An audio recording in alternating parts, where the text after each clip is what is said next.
Ready to rock and roll? Amy Perlmano. Let's rock and roll. Okay, let's do it. So, hey guys, welcome back to Perlman and Perlman webinar series. It is quarantine to get healthy. So, what are we going to talk about today, Amy? I believe we're talking about the gluten-free diet craze, which I really don't know much about, but I hear it all the time. Mishy Pearl, what's the scoop? Give me the DL. Yeah, so let's talk to gluten or not to gluten. Is this a glutton? How do you like that, Amo? Feeling that vibe. This is one of my favorite little cartoons here. So it kind of depicts two women eating at a little cafe, and one of them says, "I've only been gluten-free for a week, but I'm already really annoying." So there are many reasons why people decide to go gluten-free. And there are medically necessary reasons, and there are other reasons that are not necessarily medically necessary, but personal preferences. And there's a big reason why we really need to differentiate the two, particularly in my patients who may have celiac disease or wheat allergies. We manage them very differently. So a lot of people who follow a gluten-free diet do it because of necessary reasons as far as medical reasons. So they have intestinal absorption problems like celiac disease or wheat allergies. Some people do it because they have the conception that is a healthier lifestyle, and we'll go into that. And then other people do it because they're overweight or they're trying to lose weight, and they hear all these celebrities doing the gluten-free diet and they think that's a way to get a banging body. So this is a day in the life of me going to the grocery store. And many years ago, before this was such a big trend in the diet industry, there weren't many grocery stores. You had to kind of go to a specialty store in order to find gluten-free products. Now, because health food is a billion-dollar industry, you can go to Aldi and Publix and Whole Foods and Winn-Dixie and probably even your nearest gas station. And there's probably a gluten-free aisle where you can find all of these products. So they are everywhere. The options are honestly endless. You can get gluten-free pizza crust and gluten-free hamburger buns and flaky crust little snack packs and fruit pies. You name it, they have it, and they come in gluten-free options. The problem is that many people look at the front of the packaging and they see things that say, you know, organics, certified GMO, low sugar, high protein. So they follow the claims on the front of the packaging and they rarely look at the back of the nutrition label. And many years ago, so what I heard on one podcast, and I find it very interesting and I say it all the time now, is whenever you're looking at a product, the more health claims on the front of the packaging, the less healthy it is, right? This company has to convince the consumer.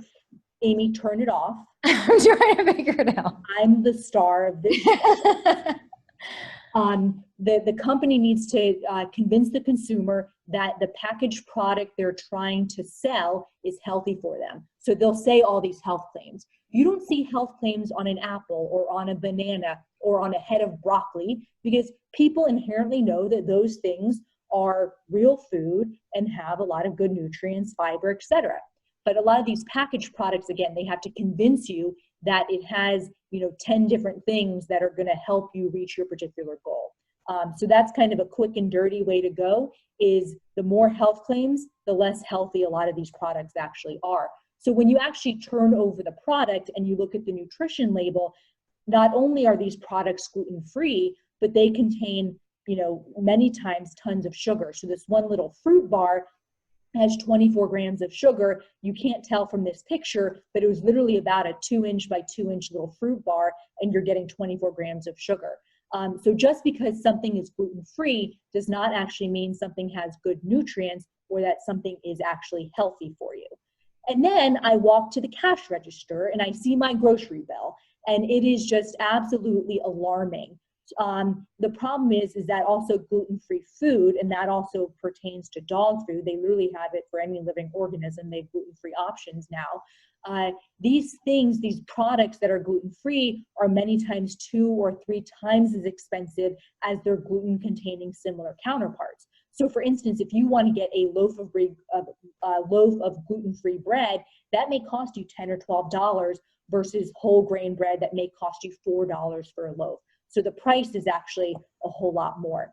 So we're going to talk about what exactly is gluten, what are common sources of gluten, where did this whole gluten-free movement come from, who actually has a medical necessity to follow a gluten-free diet, and who are those that just choose to follow it for certain reasons, and that will kind of wrap it up. So why exactly are we talking about this?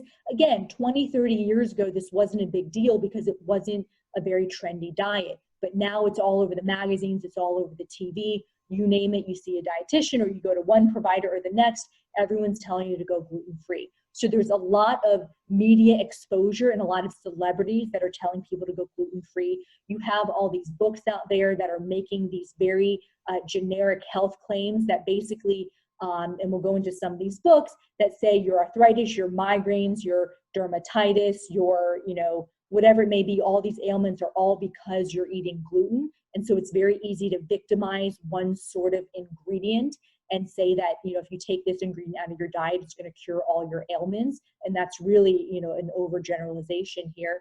And then the increased availability of these gluten-free products. So, someone's always trying to come up with a product that they can sell. And if the gluten-free movement is very trendy, then you have all these people and these companies trying to make new gluten-free products.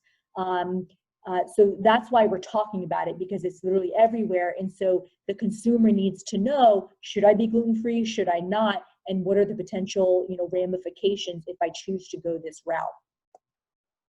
So let's do an audience poll. And because no one's really in the audience right now, Amy, you're the audience. So why don't you tell me, what is gluten? Is it a carbohydrate, a fat, or a protein? Your audio's off.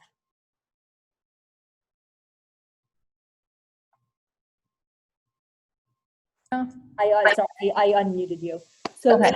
I think that it's a carbohydrate. Am I right? No, I'm not right. What?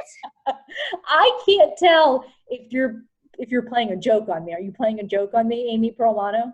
No, I'm serious. I legitimately think that gluten is a carb.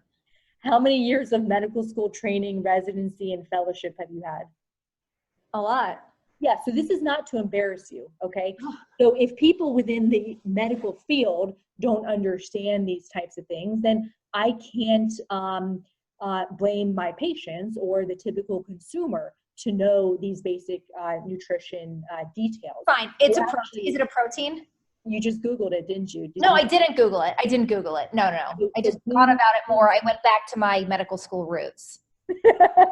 Well, but you bring up an interesting point, is at least when you and I were in medical school, which I'd like to think was not so long ago, I don't really remember learning about dietary trends and kind of basic nutritional information. I remember learning that, nitty-gritty details of different molecules and what lactose is as far as glucose and galactose, but I don't remember learning just basic knowledge and how to counsel my patients on what is gluten. I didn't learn that. So let's talk about gluten. So gluten is a protein, and it is basically, it contributes to the extensibility and elasticity of a product. Well, why does that matter? When you take out the gluten, the protein from products like bread, then the gluten-free bread literally tastes like cardboard, because you're taking out a component that contributes to that texture and palatability. And so the problem is that when you take that out of the product, it literally tastes like cardboard. And what I mentioned earlier is that gluten-free products cost a lot more. So who in the world is going to spend $12 on a loaf of cardboard? No one. So what do the manufacturers have to do? In order to replace that texture and palatability, they have to add things to make it taste better. Okay, and so they add fat and they add sugar. And so that's why a lot of gluten-free products, even though you remove the gluten, they are not necessarily more nutrient dense, and they're not necessarily lower calorie, lower carb, and not necessarily healthier for you. And a lot of people actually, when they follow a gluten-free diet, let's say someone has celiac disease and they follow a gluten-free diet, we used to think that those folks gain weight because now their small intestine heals, so they're absorbing more calories, but that's not actually the only reason. They end up many times gaining weight because they start eating a lot of these gluten-free processed products, and they contain more sugar, fat, and calories. So audience poll Amy, I'm gonna pose a question for you here. Which of these products contain gluten? All right, I'm gonna go with, I think all four: rice, pasta, oatmeal, whole grain bread. Interesting. Oh, and no, is it interesting? I'm thinking about which of these have the potential to taste like cardboard if all the good stuff was removed, and I'm feeling all of them. You're feeling all of them. That's the vibe I get. Okay. I'm feeling very vulnerable right now, so maybe you can shed some light onto what the answer is. You need to maybe modify this gut feeling of yours, no pun intended. So rice does not have gluten, pasta does, oatmeal does not, and whole grain bread does. So your pasta, your spaghetti, and your whole grain bread has gluten. Oatmeal and rice does not, unless you have cross-contamination. So unless you have oatmeal and you're putting, you're putting it in a bowl that previously had bread in it or something, so you're getting the gluten from the bread that's now cross-contaminating the oatmeal. Inherently, oatmeal and rice do not have gluten. Mish, but like, all right, are you saying in a bowl that has like breadcrumbs in it that you're cross-contaminating, or a bowl that like ever had bread in it? And like if you put in the dishwasher and you clean it, right, that's totally fine. I'm talking about, we'll talk about cross-contamination later on, but like spreadables. So let's say you have a container of butter or peanut butter, and let's say I eat gluten and I take my knife and I put it in the peanut butter and I put it on my whole grain bread. I put it back in the peanut butter because no one can only have one knife full of peanut butter. I put it back on the bread, I put it back in the peanut butter, and then I put it back in the pantry, okay? I now have gluten particles from the bread in the peanut butter.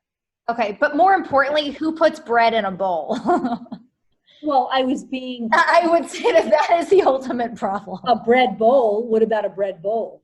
A bread bowl. Those spreadables. So let's say someone else comes over and they use that peanut butter and they take the knife, put in the peanut butter, put it on gluten-free bread. There's gluten particles now in that peanut butter. So that's where you get the cross-contamination. But you can also get it, eating out with different surfaces. Let's say people say, oh, but I just got the gluten-free wrap where it just had chicken and rice in a chopped salad or something. But what if the person making that wrap put the spoon that touched the bread when they were, whatever it may be? There's cross-contamination everywhere. Or at a factory, if it's not a gluten-free, sectioned off part of the factory, then you can get cross-contamination actually in the factory. So when we talk about gluten sources, the main sources are the wheat, rye, and the barley, but then you have derivatives of wheat like durum, semolina, spelt, and emmer. But we typically think of the wheat, rye, and the barley, so these are all gluten-containing products. So the gluten-free diet, you basically need to get rid of anything with wheat, rye, and barley and any derivative. Now, what I mentioned is oats are inherently gluten-free, but some oats can have cross-contamination because of where they are manufactured. So if it's not in a gluten-free environment, you can still get trace amounts of gluten contamination. But would that be like significant where it would cause someone symptoms who needed to be gluten-free? Yeah, so we'll go over that because it can be a cumulative effect. So if you just had a couple of oats, that's not a big deal. But let's say you have oats 3 times a day, that cross-contamination can definitely add up. There are some individuals with celiac disease or wheat allergies that are just very sensitive to those trace amounts. All right, right on, continue. Right. So confusing ingredients is that malt, like malt beer, is made from barley. So that has gluten in it. There's a lot of flavorings and colorings that can contain gluten. So a lot of these products are not obvious. So it may not be, okay, well, I'm just going to stay away from bread. Some soy sauces and things like that have gluten, and those are not actually very intuitive. So there are frequently overlooked products like candy, imitation meats, seasonings, and soy sauce that do contain gluten. So it's really not just the typical pasta and bread that we oftentimes think about. So the whole gluten-free movement, this is regulated by the FDA, and so you basically have products that they have to be under 20 parts per million of gluten containing in that product in order for the FDA to say on the label that is a gluten-free product, okay? So that means that a company can put gluten-free product on the label if it has 10 parts per million, okay? Because it's under the 20 threshold. But you could have an individual who is very, very sensitive to gluten, and even 10 parts per million could actually cause intestinal damage.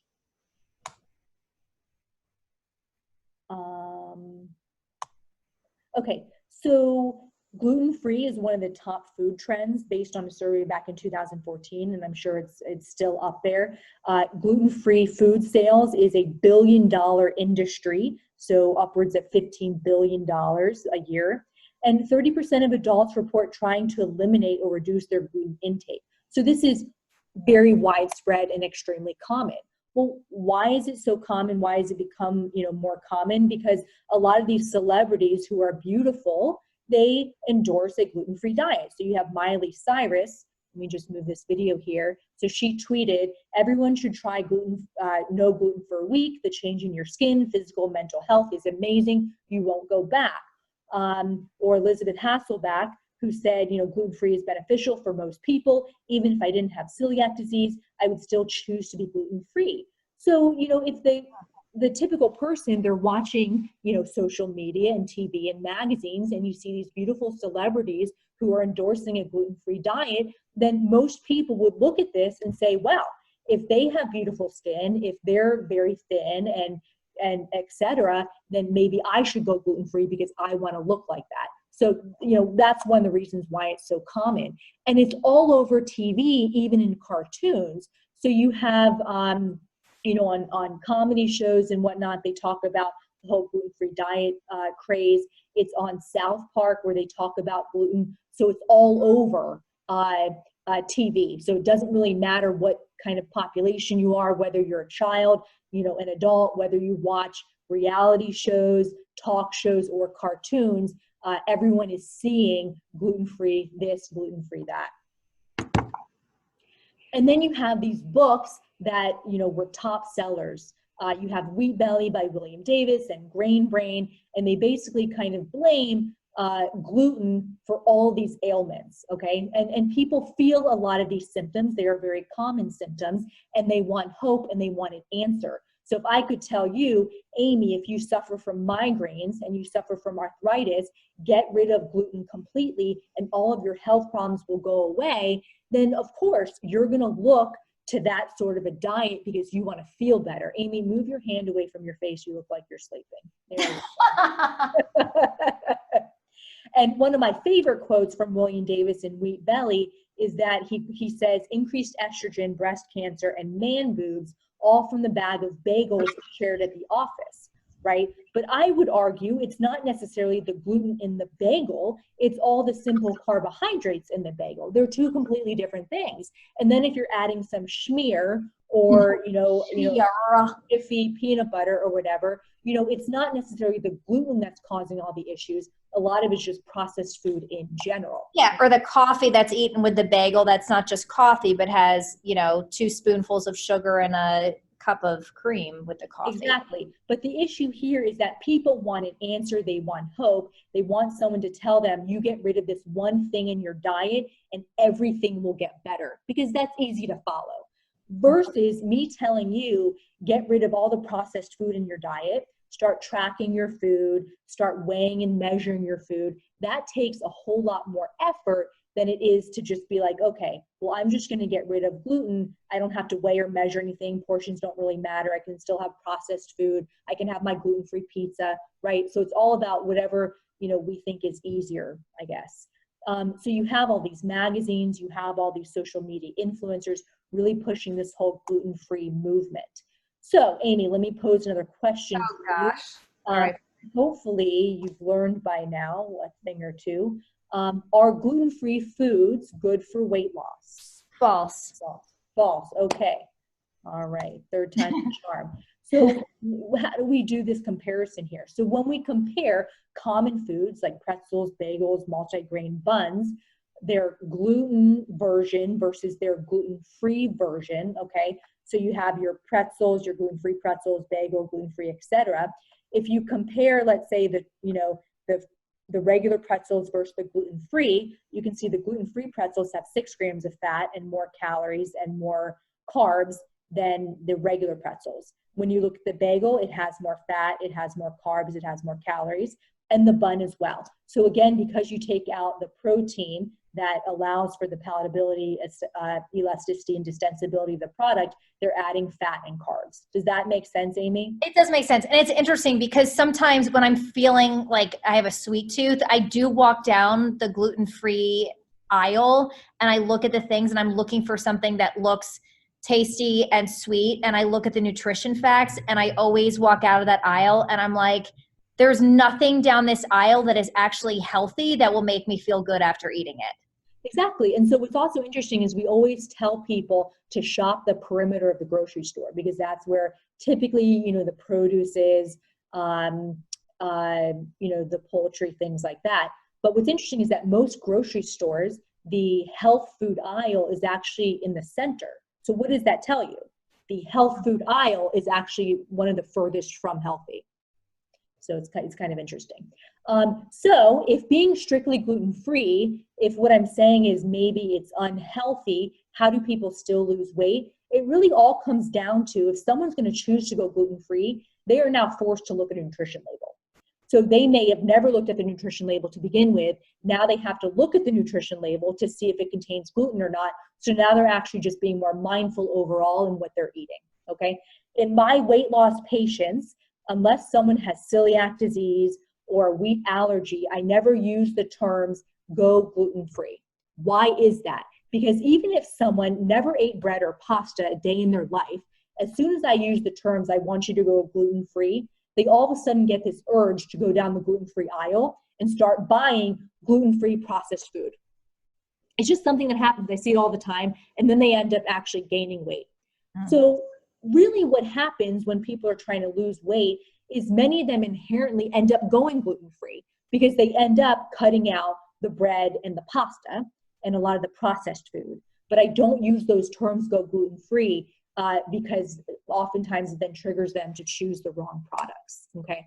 So, food and the GI tract is a necessary evil. People do have food allergies and immune-related problems related to food. So these things do happen. So when we talk about what is a medical necessity to avoid gluten versus no medical necessity, so the people who absolutely need to get rid of gluten are people with wheat allergies and those with celiac disease where it's an autoimmune phenomenon. Other people who tend to get arthritis or other sensitivities or have a non-celiac gluten sensitivity, they may feel awful after consuming products with gluten, but it's not causing them intestinal damage. So if they end up consuming gluten, they may have some bloating or belching or arthritis, but it's not causing them actual, let's say, damage, intestinal malabsorption, or an allergic reaction, okay? So normal physiologic reactions are if you eat a very large meal, your stomach gets distended, people can get regurgitation, because it all has to do with a mechanical process, right? If you dump a huge amount of food in your stomach, there's only so much you can digest at once. All of that volume, and if you kind of shovel the food in your mouth, like you and I do, or the air goes into your intestine, that's uncomfortable, okay? That doesn't mean there's anything wrong with you. That's your body saying, hey, yo, slow down, stop eating so much damn food. That's your body telling you that, okay? There's no special medication I can give you to stop that. Again, people just have to listen to their body. So after a large meal, you may feel bloated, and that's, again, your body telling you, slow down, stop eating so much in one sitting.